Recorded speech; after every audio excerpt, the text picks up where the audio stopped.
I'm Edie Lush, and I'm very happy to be in the Hub Pavilion here in Davos. I think it's day 4 of the World Economic Forum. Is that about right? Feels like day 16. Yeah. Alex Laskey, president and founder of OPOWER, a company that I've been familiar with for a long time, so very excited to finally meet you. Oh, that's very nice. Thank you. Tell me about the theme of resilient dynamism and what you're thinking. Well, it's only day 4, so I'm trying to figure out still what it Right. means. But I think it means what do we do amidst still continuing slow growth and recession. And, I think in spite of a lot of bad news about the economy, there are some good signs, particularly in the developing world. And we're still on path. One of the issues I care about has nothing to do with my work, but about global poverty. And we're on path to go from 430 million people in the middle class globally, the turn of the century in 2000, to by 2030, almost tripling that, 1.2 billion people in the middle class. And of course, that's a wonderful thing. And as a consequence, the economies, sort of the focus of the world economy is switching from the developed countries to the developing countries. More than half by 2017 of GDP will be in the developing world. And I think the question is, amidst that emerging middle class, what happens to resources? Because I read a frightening study that in 2007, only 3% of people in India had air conditioning. Only 11% of people in Brazil had air conditioning. That's not the frightening part. The frightening part is that 87% of people in the U.S. have air conditioning. Right. And of course, the U.S. is a much more temperate climate. And as people enter the middle class, they're going to demand air conditioning as well. What does that mean? How do we provide air conditioning and other modern comforts to people without consuming our earth? Right. And I think in some ways, the answer to what does resilient dynamism means, I think will be in part answering those questions.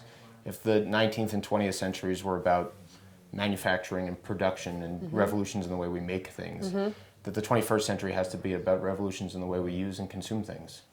So it seems like some of the answers are coming, some of the answers that I've heard here at Davos seem to be coming really from the private sector.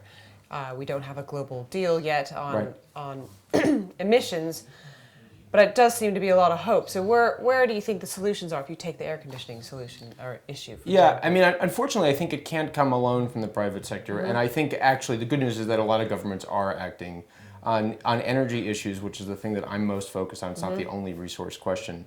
But in the last 18 months, I think there are a lot of hopeful signs. The Energy Efficiency Directive that was passed in the EU that will put requirements on member states, assuming the EU survives, but I'm confident that it will, to reduce consumption in their countries by 1.5% a year for 10 years. In many U.S. states, and in spite of the fact that we can't get a deal federally,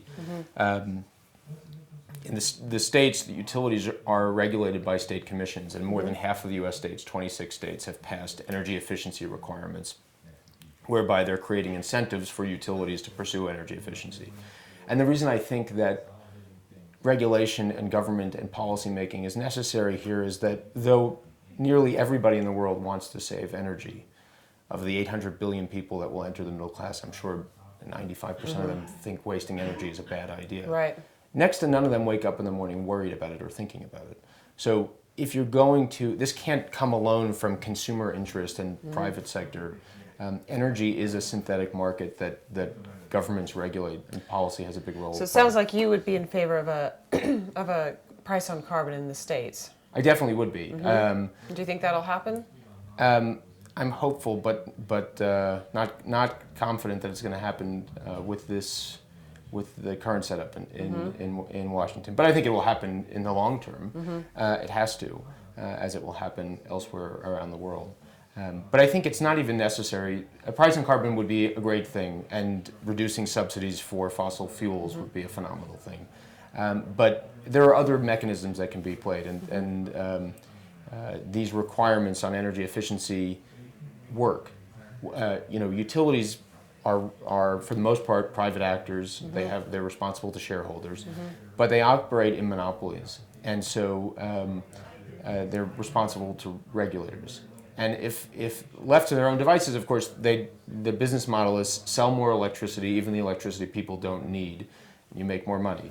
But there are utilities now that are realizing there are huge benefits to having a different regulatory regime, whereby they have an incentive to help customers save energy. Not only does that help their customers and therefore help the public, but it builds stronger relationships between the utility and the customers, which is, in terms of resilient dynamism for utilities whose business models are changing rapidly, stronger relationships with customers are crucial.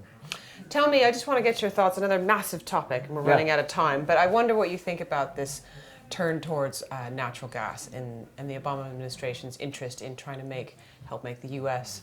energy independent, I think, with it by 2020 or 2030. Right. So I'm not an expert, and there's a lot of things to be optimistic around the shale gas phenomenon, but of course there are a lot of great concerns about from impact potentially on the physical environment, on water, methane gas release. So I'm not an engineer, I'm not a scientist, and it's not a field that I'm entirely focused on, but I think it has the possibility of revolutionizing the energy markets in the U.S. I still think it is a second-tier priority in that the most cost-effective, cleanest form of energy that we have available to us in the U.S. is the energy we don't use. 20% of electricity in households is wasted. And when I say wasted, I don't mean that people have inefficient appliances or bright lights, but that they leave lights on when they're not in the room. They leave the air conditioning on when they're not at home. And if we could change human behavior and reduce some of that waste, that's a lot cleaner than shale gas and a lot more cost effective too. I'm hopeful we'll figure the shale gas stuff out. We'll do it in a way that doesn't. There's other things we can do. There are other things that we should do first. Gosh, and we're going to have to leave it there. Alex, thanks so much thanks for having me. Coming into the Hub Culture Pavilion in Davos, and I'm Edie Lush.